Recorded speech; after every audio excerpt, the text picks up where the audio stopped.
நண்பர்களே, கன்னி ராசியை பொறுத்த வரைக்கும் ஒரு அற்புதமான ராசி இது. இந்த ராசியில் பிறந்தவங்க பூமி தத்துவ ராசி அப்படின்னு சொல்லுவாங்க. இந்த காலகட்டம் கன்னி ராசியை பொறுத்த வரைக்கும் பண ரீதியான விஷயத்தில் கொஞ்சம் சிக்கலாக தான் இருக்கும். ஒரு சில கன்னி ராசியில் இருக்கக்கூடிய ஆண்களாக இருந்தாலும் சரி, பெண்களாக இருந்தாலும் சரி, இதில் ஆண்களுக்கு எப்படி இருக்கும் அப்படின்னா, தொழில் ரீதியான விஷயங்களுக்காக வெளியிடங்களுக்கு போயிருக்கிறது, கடனுக்கு பயந்து ஃபோன் எடுக்காமல் இருக்கிறது, இது திடீர்னு ஒரு கடனோட பிரதிபலிப்பு கொஞ்சம் அதிகமாக அவங்களுக்கு தென்படுறது. ஸோ இந்த மாதிரி விஷயங்கள் கொஞ்சம் அதிகமாக இருக்கும். கன்னி அப்படிங்கிறது பூமி தத்துவ ராசி அப்படிங்கிறதுனால பூமியின் மீது இருக்கப்பட்ட சொத்துக்களோ இல்லை அது சம்மந்தப்பட்ட ஏதோ விஷயங்களோ, அதனால் உங்களுக்கு பண விஷயங்கள் கொஞ்சம் அதிகமாக இது பண்ண ஆரம்பிக்கும். இதன் அதிபதியாக ஜோதிடத்தில் மெர்க்குரி, அதாவது நம்ம தான் சொன்னோம்ல பிளானட், மெர்க்குரி கருதப்படுறதுனால கன்னி ராசியினுடைய முக்கிய குணங்கள் அப்படிங்கிறது, ஒரு குறிப்பிட்ட விஷயத்தில் நீங்கள் கொஞ்சம் ஹைலைட்டான பர்சனாக தெரிவிங்க. எது சார் அப்படின்னு கேட்டால், அறிவு மற்றும் பகுத்தறிவு, விஷயங்களை ஆராய்ந்து பார்க்கக்கூடிய திறன், திட்டமிடக்கூடிய குணம், சுத்தம், ஒழுங்கு, இது மாதிரி இருக்கக்கூடிய அதன் மீது உள்ள விருப்பம், பொறுப்புணர்வு, மற்றவங்களுக்கு உதவக்கூடிய மனம். சார் இதெல்லாம் என்ன சார், இதெல்லாம் புரியாத மாதிரியே பேசுங்க அப்படின்னு கேட்டால், இதெல்லாம் நிறையா ராசிகளுக்கு இருக்கிறது தான். ஆனால் உங்களுக்கு கொஞ்சம் அதிகமாகவே இருக்கும். அறிவு மற்றும் பகுத்தறிவு ரொம்ப அதிகம். விஷயங்களை ஆராய்ந்து பார்க்கக்கூடிய திறன் உங்களுக்கு இன்னும் அதிகம்.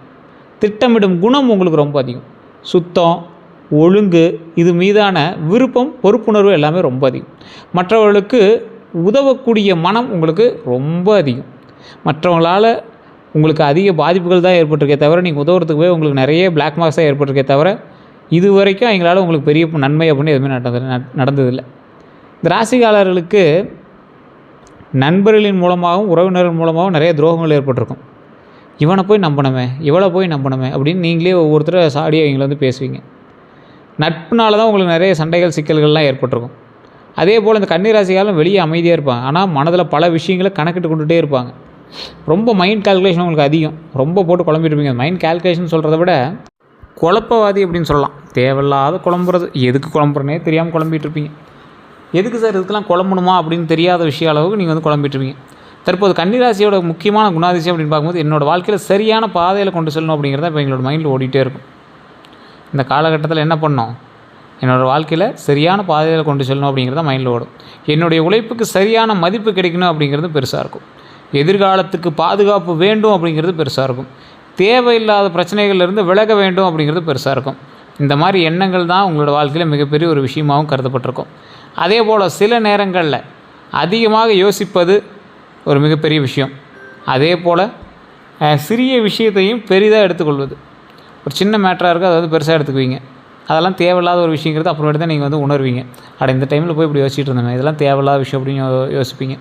ஒரு டைம் அதை யோசிக்கவும் மாட்டீங்க. பக்கத்தில் இருக்கிறவங்களாம் தெரியும், எதுக்கு நீ இதெல்லாம் போட்டு குழப்பிக்கிற, இதெல்லாம் தேவையில்லாத வேலை அப்படிங்கிற மாதிரி சொல்லுவான்.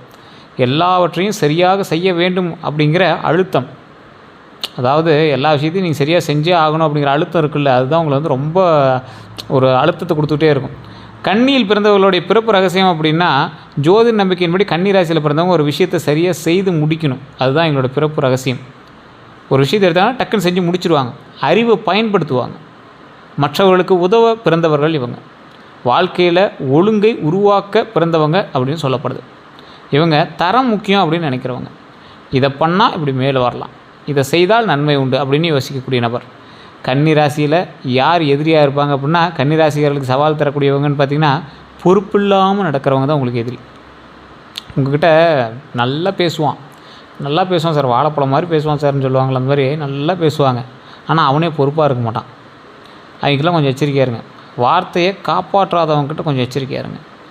திட்டமில்லாமல் செயல்படுறவங்ககிட்ட ரொம்ப எச்சரிக்கையாக இருங்க. அதே போல் இவங்களோட உழைப்பை மதிக்காதவங்கக்கிட்ட ரொம்ப எச்சரிக்கையாக இருங்க. கன்னி ராசியில் மிகப்பெரிய சவாலே அதிகமான விமர்சனம் மற்றும் அதிகமாக யோசிப்பது தான். இந்த ராசிக்காரங்க ரொம்ப எச்சரிக்கையாகவும் நிதானமாகவும் இருக்கணும். காரணம் இந்த காரணங்கள் தான். இவங்ககிட்டலாம் நீங்கள் எச்சரிக்கையாக இல்லை அப்படின்னா மாட்டி விட்ருவாங்க. உங்களை மாட்ட வச்சுட்டு ரொம்ப அலக்களிக்க ஆரம்பிப்பாங்க. அதே போல் குடும்பத்தில் யார் உறுதுணை அப்படின்னா, கன்னி ராசிக்காரர்களுக்கு இவங்களுடைய முயற்சியை புரிந்து கொள்பவர்கள் தான் மிகப்பெரிய உறுதுணை. அமைதியான ஆலோசனை வழங்குறவங்க ரொம்ப முக்கியமான ஒரு விஷயத்தில் இருப்பாங்க. நம்பிக்கையான குடும்ப உறுப்பினர்கள் ரொம்ப எங்களுக்கு முக்கியம். குடும்பத்தில் யார் உறுதுணை, நம்பிக்கையாக இருக்கிறவங்க தான் உறுதுணை. நல்ல ஆதரவாக இருக்கிறவங்க ரொம்ப உறுதுணை. சவால் அப்படின்னா, இவங்களோட உணர்வுகளை புரிந்து கொள்ளாதவங்க தான் சவால். எப்போதும் அவசரப்படுறவங்ககிட்ட ரொம்ப எச்சரிக்கையாக இருங்க. அவசரமாக இதை பண்ணிடு, அதை பண்ணிடு, சரி பண்ணிடலாம், இதை பண்ணு, அதை பண்ணு அப்படின்னு சொல்லுவாங்களா, என்கிட்ட ரொம்ப எச்சரிக்கையாக இருங்க. அவங்க தான் உங்களுக்கு முதல் எதிரி அப்படின்னு கூட சொல்லலாம். கன்னி ராசிக்காரர்களுக்கு பொருத்தமான தொழில், நிறைய பேர் நிறைய வகையான தொழில் சொல்கிறாங்க சார், நிறையா தொழில்கள் செய்கிறோம். ஆனால் எதுன்னு பார்த்தீங்கன்னா, எந்த தொழில் பண்ணாலும் இந்த 6 மாத காலம் நீங்கள் கொஞ்சம் எச்சரிக்கையாக பண்ணணும் அப்படிங்கிறது மைண்டில் ஞாபகம் வச்சுக்கோங்க.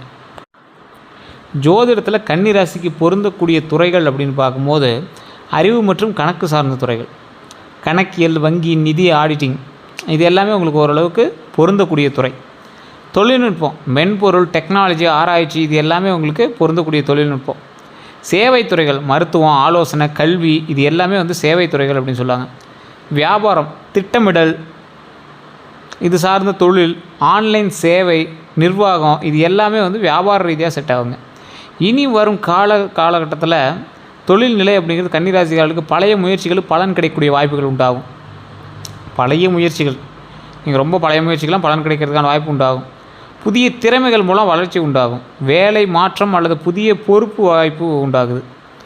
இதெல்லாம் ஜோதிட ரீதியான பார்வையில் இருக்கலாம்னு சொல்லப்பட்டாலும் உங்களுடைய தனிப்பட்ட ஜாதகம் தான் தனியாக சொல்லும். நிறைய பேருக்கு தெரியாத ஒரு விஷயம் என்ன அப்படின்னா, உங்களுடைய ஜாதகம் இருக்குது அப்படின்னா ஃபஸ்ட்டு நீங்கள் செக் பண்ண வேண்டியது லோக்கலில் கொடுத்து செக் பண்ணுங்கள்.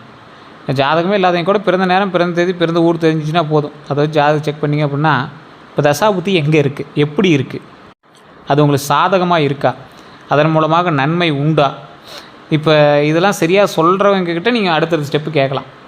இல்லை சார் அது எனக்கு சாட்டிஸ்ஃபை இல்லை அப்படின்னா கீழே ஒரு நம்பர் கொடுத்து அந்த நம்பருக்கு ஃபோன் பண்ணுங்கள். பிறந்த தேதி, பிறந்த நேரம், பிறந்த ஊர் சொன்னீங்க அப்படின்னா ஆட்டோமேட்டிக்காக உங்களுக்கு A to Z கம்ப்ளீட்டாக எல்லாம் சொல்லிடுவாங்க.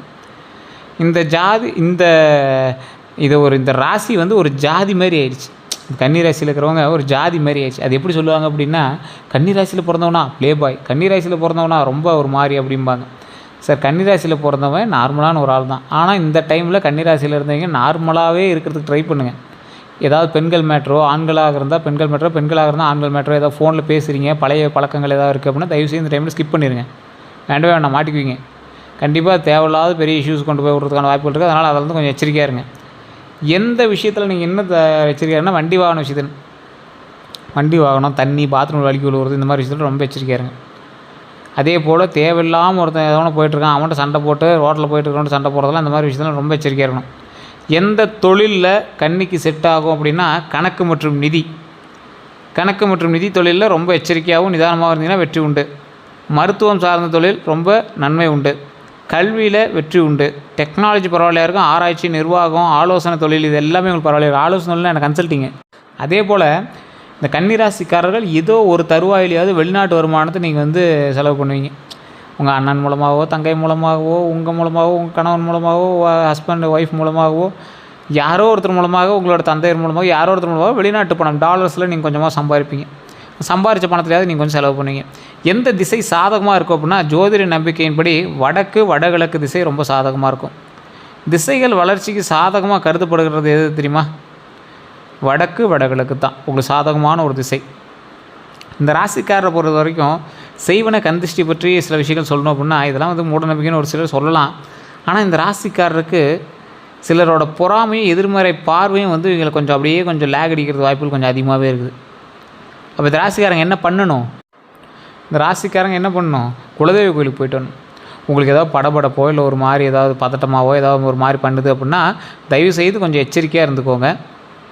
அது வந்து உங்களுக்கு செய்வனையாக கூட இருக்கலாம், இல்லை கந்திஷ்டியாக கூட இருக்கலாம். அதுக்கு ஏதாவது ரெமெடி வேணுமா அப்படின்னா குலதெய்வ கோயிலுக்கு போய்ட்டு வாங்க. கீழே ஒரு நம்பர் இருக்குது, உங்களுக்கு வேணும் அப்படின்னா அந்த நம்பருக்கு ஃபோன் பண்ணி உங்களோட ஜாதகத்தை கொடுத்து செக் பண்ணிக்கோங்க. பிரபல ஜோதிடர் தான் பேசுவார். வெயிட் பண்ணி தான் நீங்கள் வந்து பேச மாதிரி இருக்கும். அப்பாயின்மெண்ட் பேசுகிறது தான் வந்து ஜோதிடம் பார்ப்பார். உங்களுக்கு வேணும் அப்படின்னா ஜஸ்ட் வெயிட் பண்ணி நீங்கள் வந்து பேசி தெரிஞ்சுக்கலாம். அதே போல் கன்னிராசிக்காரங்க நல்ல நேரம் எப்போ ஆரம்பிக்குது அப்படின்னு ரொம்ப நாளாக கேட்டுட்டு இருந்தீங்க. கன்னிராசிக்காரர்களுக்கு திட்டமிட்டு செயல்படக்கூடிய காலகட்டம் இதுதான்.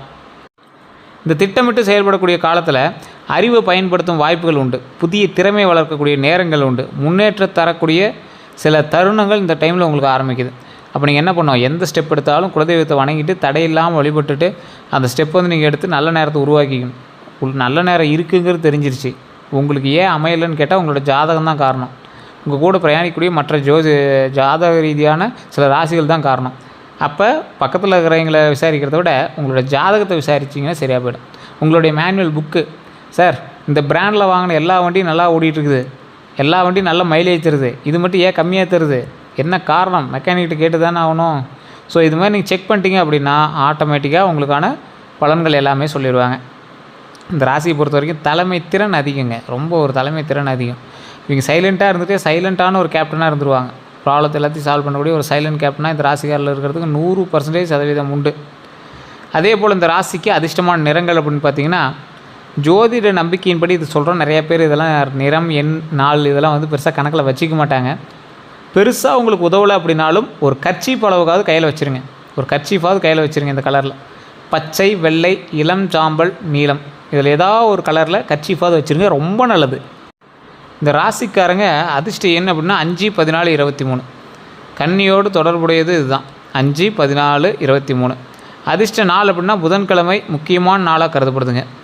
புதன்கிழமை ரொம்ப முக்கியமான நாள். அந்த புதன்கிழமை நீங்கள் எதாவது செய்யணும், நிலம் கரையம் பண்ணணும், அது இதுன்னு எதாவது பண்ணோம் அப்படின்னா அந்த டைமில் நீங்கள் ஸ்டெப் எடுத்தீங்க அப்படின்னா ரொம்ப நல்லதுங்க. திருமண வாழ்க்கை அப்படிங்கிறத பொறுத்த வரைக்கும் உண்மையான உறவை விரும்புவாங்க, பொறுப்பான துணையாக இருப்பாங்க, குடும்பத்தை கவனிப்பாங்க. திருமணத்தில் அதிக எதிர்பார்ப்பை குறைத்தா உறவு சிறப்பாகுதுங்க. அதிக எதிர்பார்ப்பு குறைச்சிங்க அப்படின்னா உறவு சிறப்பாகுது. குழந்தை பாக்கியத்தை பொறுத்த வரைக்கும் ஜோதிடத்தில் குழந்தை யோகம் முழு ஜாதகத்தை வைத்து தான் பார்க்கப்படும். நிறைய பேர் கேட்குறீங்க, சார் இந்த ராசியில் பிறந்தவங்களுக்கு இத்தனை வருடங்களாக குழந்தை இல்லாததுக்கு என்ன தான் வழி அப்படிங்கிற மாதிரி கேட்குறீங்க. ஒரு 3 கோயில் நிறைய வீடியோக்கள் நான் சொல்லியிருக்கேன். எல்லா வீடியோவிலும் நான் மெயினாக சொல்கிறது தான். இது நிறைய பேர் பெருசாக எடுத்துக்கிறீங்களா என்னன்னு தெரியல. தயவுசெய்து அங்கே பரிகாரங்கள் அப்படிலாம் எது கிடையாது. நீங்கள் கோயிலுக்கு போய் வழிபட்டீங்க அப்படின்னா போதுமானது. அந்த சுவாமியை பார்த்து மன நிறைய அமைதியாக வணங்கிட்டு அந்த இடத்துல ஒரு 2 நிமிஷம் உட்காந்துட்டு வாங்க. ஃபஸ்ட்டு திருவண்ணாமலை போயிட்டு உடனே மேல்மலையனூர் கோயில் அங்கே இருக்கும் பக்கத்தில், வேலூர் மேல்மலையனூர் கோயில் போய் வழிபட்டு வாங்க. அங்கே வழிபட்டு எப்போ டைம் கிடைக்குதோ பழனி போயிட்டு கீழே திரு ஆவினங்குடி 3வது படை வீடு அப்படின்னு கருதப்படக்கூடிய ஒரு ஸ்தலம். அங்கே போய் உள்ளே இருக்கக்கூடிய குழந்தை வடிவத்தில் இருக்கக்கூடிய முருகர் வழிபட்டுட்டு வெளியே வந்துட்டு மேலே பழனி மலை மீது அமர்ந்துள்ள பாலதண்டாயுதபாணி சுவாமியை வழிபட்டு வரணும். இதுதான் ஒரு முக்கியமான விஷயமாக கருதப்படுது. ஸோ இந்த டைமில் நீங்கள் கண்டிப்பாக இந்த மாதிரி கடவுளை வணங்கும் போது மிகப்பெரிய பாவ விமோச்சனம் தருது அப்படிங்கிறத ஞாபகம் வச்சுக்கோங்க. அதே போல் குழந்தை பாக்கியத்துக்கு அந்த கடவுள் மிகப்பெரிய ஒரு பவர் கொடுக்கக்கூடிய தெய்வம் அப்படிங்கிறது ஞாபகம் வச்சுக்கோங்க. ஜோதிடத்தில் குழந்தை யோகம் இல்லாதவர்களுக்கும் குழந்தை யோகத்தை தரக்கூடிய ஒரு அற்புதமான ஸ்தலம் பழனி, மேல்மலையனூர் அங்காள பரமேஸ்வரி, திருவண்ணாமலை இந்த கோயிலில் ஞாபகம் வச்சுக்கோங்க. அதே போல் திருமண ரீதியான சிக்கல்களை தீர்க்கக்கூடிய ஒரு ஸ்தலம் அப்படின்னா திருச்செங்கோடு அர்த்தநாரீஸ்வரர் கோயில், நாமக்கல். எப்போ ஃப்ரீயாக இருக்கீங்களோ அந்த இடத்துக்கு போய் வழிபட்டு வாங்க, மிகப்பெரிய நன்மை உண்டு. அதே போல் தொழில், வண்டி, வாகன யோகம். நிறைய பேர் வந்து கன்னிராசியில் பிறந்தவங்க தொழில் அவ்வளோ சீக்கிரம் செட் ஆகலமைங்க. இனி வரக்கூடிய காலகட்டத்தில் செட் ஆகும். தேவைக்கு ஏற்ப செலவு செய்வாங்க, திட்டமிட்டு பொருட்களை வாங்குவாங்க. வாகன யோகம் தனிப்பட்ட ஜாதகத்தை பொறுத்து தான் சொல்ல முடியும், அது நம்ம சொல்லிடலாம். இந்த ராசிக்காரங்க தொழிலை பொறுத்த வரைக்கும் நீங்கள் தொழிலில் மந்தமாக இருக்குது அப்படின்னா மதுரை மீனாட்சி அம்மன் கோயிலுக்கு போயிட்டு வாங்க. நீங்கள் எப்போ அந்த மதுரை மீனாட்சி அம்மன் கோயிலுக்கு போனால் சுறுசுறுப்பாக டக் பண்ணுற மாதிரியே இருக்கும். ஏன்னா காலை எழுந்தவுடன் தன் கணவனை எழுப்பி அதுக்கப்புறமேட்டு பூஜை வாங்கக்கூடிய அம்மன் தான் மீனாட்சி. ஃபஸ்ட்டு எடுத்தோடனே அந்த கோயிலில் மீனாட்சி அம்மன் தான் பூஜை. அதாவது காலையில் நேரமாக எந்திரிச்சிடுறாங்க, எந்திரிச்சு போய் மறுபடியும் ஒரு கணவனான சிவபெருமானுக்கு பூஜை செய்து மறுபடியும் வராங்க, சொக்கநாதருக்கு பூஜை செய்து வராங்க. ஸோ இதுதான் வந்து மீனாட்சி சொக்கன் அப்படின்னு சொல்லுவாங்க பார்த்தீங்களா, அப்படி வழிபடுறது. ஸோ நிறையா பேருக்கு தெரியாத ஒரு விஷயம், அங்கே போயிட்டு வந்தால் தொழில் சூப்பராக இருக்கும். அதே போல் சொத்து யோகம். கன்னிராசிக்காரங்க சேமிப்பு, திட்டமிட்ட முதலீடு, நீண்ட கால சொத்து உருவாக்கம் இது எல்லாமே இருக்குங்க. சொத்து ரீதியான விஷயங்கள் உங்களுக்கு செட் ஆகாத பாருங்கள். குலதெய்வ வழிபாடு பண்ணிங்க அப்படின்னா தான் சொத்து குழந்தை விஷயங்கள்லாம் வந்து நல்லபடியாக அமையுங்க. வளர்ச்சி பெறக்கூடிய ஒரு வருடமாக இந்த வருடம் இருப்பதனால சொத்து யோகம் கண்டிப்பாக உண்டு. சொத்து சம்மந்தப்பட்ட ஏதாவது சிக்கல் இருந்தாலும் நீங்கும். பரம்பரை ரீதியான சொத்துக்கள் எல்லாமே சரியாகும். பல பேர் உங்களை வந்து தொலைவிட்டு இருக்காங்க, தேடிட்டு இருக்காங்க அப்படின்னா கொஞ்சம் யோசித்து செயல்பட்டிங்க அப்படின்னா மிகப்பெரிய வெற்றி உண்டு அப்படிங்கிறது ஞாபகம் வச்சுக்கோங்க. அடுத்த 12 நாள் பொதுவான பலன் அப்படின்னு பார்க்கும்போது மனதில் இருந்த குழப்பங்கள் குறையலாம். 4 to 6வது நாளில் வந்து வேலை மற்றும் தொழில் தொடர்பான வாய்ப்புகள் ஏராளம். இது எல்லாமே ஏராளமாக வரும் அப்படிங்கிறது ஞாபகம் வச்சுக்கோங்க. அதுக்கடுத்த மீதி இருக்கக்கூடிய 6 நாட்களில் 7 to 9வது நாளில் பண விஷயங்களில் கவனமாக இருங்க. உங்களை ஒருத்தன் நார்மலாகவே ஏமாற்றிடுவான், பண விஷயத்தில் பல்காக ஏமாத்துறதுக்கான வாய்ப்புகள் 70% உண்டு அப்படிங்கிறது ஞாபகம் வச்சுக்கோங்க. அடுத்த ஒரு 3 நாட்கள் புதிய திட்டங்களுக்கு அடித்தளம் அமைக்கலாம். புதிய திட்டங்களுக்கு அடித்தளம்னா ஏதாவது ஒரு பேஸ்மெண்ட் போடுறது லேண்டுக்கு அப்படிங்கிறன்னு யோசிக்கலாம். ஏதாவது ஒரு ப்ராசஸ் பண்ணுறதுக்கான ஃபஸ்ட்டு ஸ்டெப்பு. ஒரு கம்பெனி ஆரம்பிக்கலான்னு இருக்கீங்க, லோனுக்காக ஸ்டெப் எடுக்கலான்னு இருக்கீங்க, லோனுக்கான ஃபஸ்ட்டு ஸ்டெப்பை எடுங்க. இது எல்லாமே நல்ல ஒரு விஷயம் தானே, நல்ல தொடக்கம் தானே. கன்னிராசிக்காரங்க நீங்கள் செய்ய வேண்டியது அப்படின்னா திட்டமிட்டு செயல்படுங்க, புதிய திறமைகளை கற்றுக்கோங்க, சேமிப்பை அதிகப்படுத்துங்க, உடல் நலத்தை கவனியுங்க, நேரத்தை மதிங்க. இதான் உங்களுக்கு மெயினாக சொல்ல வேண்டியது. செய்யக்கூடாதது அப்படின்னா அதிகமான அதிகமாக கவலைப்படுறது நிறுத்துங்க. எல்லாவற்றையும் தனியாக சுமந்து கொள்வது நிறுத்துங்க. சிறிய பிரச்சனையை பெரிதாக்குவது நிறுத்துங்க. தன்னம்பிக்கையை குறைப்பதை நிறுத்துங்க. இது பிரச்சனைகள் எல்லாத்தையும் சால்வ் பண்ணிங்க அப்படின்னா வாழ்க்கையில் வெற்றி பெறதுக்கு மிகப்பெரிய வாய்ப்பு உண்டு அப்படிங்கிற ஞாபகம் வச்சுக்கோங்க. பரிகாரங்கள் அப்படின்னு பார்க்கும்போது நம்பிக்கை அடிப்படையில் இது வந்து நம்பிக்கை தான். நீங்கள் பெருசாக நீங்கள் எடுத்துக்கிறீங்களா அது உங்களுடைய கருத்துக்கள் தான். இல்லை சார் நாங்கள் யூடியூப்பில் வீடியோஸை மட்டும் தான் பார்ப்போம், பரிகாரங்கள்லாம் பைசா செலவு பண்ணுற மாதிரி பரிகாரங்கள் நான் பண்ணுறதில்ல அப்படின்னா அது உங்களுடைய விருப்பம். புதன்கிழமை வழிபாடு இதுக்கு பைசா தேவையில்லை. விநாயகர் வழிபாடு இதுக்கும் பைசா தேவையில்லை. பச்சை பயிர் தானம் செய்கிறது இதுக்கு கொஞ்சம் தேவைப்படும்னு நினைக்கிறேன். பச்சை பயிர் தானம் பண்ணிங்க அப்படின்னா மிகப்பெரிய நல்லது. மாணவர்களுக்கு உதவி செய்கிறது இது கண்டிப்பாக உங்களுக்கு பணம் தேவைப்படலாம். முடிஞ்சால் உங்களுடைய ஒரு நாள் ஸ்நாக்ஸ் ஐட்டமோ இல்லை ஏதோ ஒரு உங்களுக்கு ஏதாவது தீய பழக்கங்கள் இருந்தால் அந்த தீய பழக்கங்கள் நிறுத்திட்டு அதில் ஒரு நாளைக்கு யாருக்காவது ஒரு மாணவர்களுக்கு உதவி செய்யுங்க. புத்தகமோ பேக்கோ வண்டியோ இந்த வண்டியில் ஏதாவது கூட்டு போய் விடுறதோ இந்த மாதிரி விஷயங்கள்லாம் ரொம்ப நல்லது தான். தியானம் மற்றும் நல்ல எண்ணங்களை வளர்த்தல்.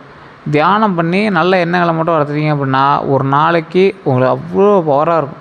ஸோ அதுதான் ஒரு முக்கியமான விஷயமாக கருதப்படுது. இந்த ராசிக்காரங்க கன்னி ராசியில் மிகப்பெரிய பலம் அப்படின்னா அறிவு ப்ளஸ் திட்டமிடல் ப்ளஸ் உழைப்பு. அறிவாக இருப்பாங்க, திட்டமிட்டு பிளான் பண்ணி உழைப்பாங்க. ஸோ இதை வந்து யாராலையும் மறக்க முடியாது. இந்த ராசியில் பிறந்தவங்க யாராவது இருந்தீங்க அப்படின்னா மறக்காம கமெண்ட் சைடில் பதிவு விடுங்க. இதுவரை நம்ம சேனல் சப்ஸ்கிரைப் பண்ணி வந்தால் சப்ஸ்கிரைப் பண்ணிக்கோங்க. அதில் பெல் பட்டன் மறக்காம ப்ரெஸ் பண்ணிக்கோங்க. அதில் ஆல் அப்படின்னு கிளிக் பண்ணிக்கோங்க. எல்லோருக்கும் நன்றி நண்பர்களே.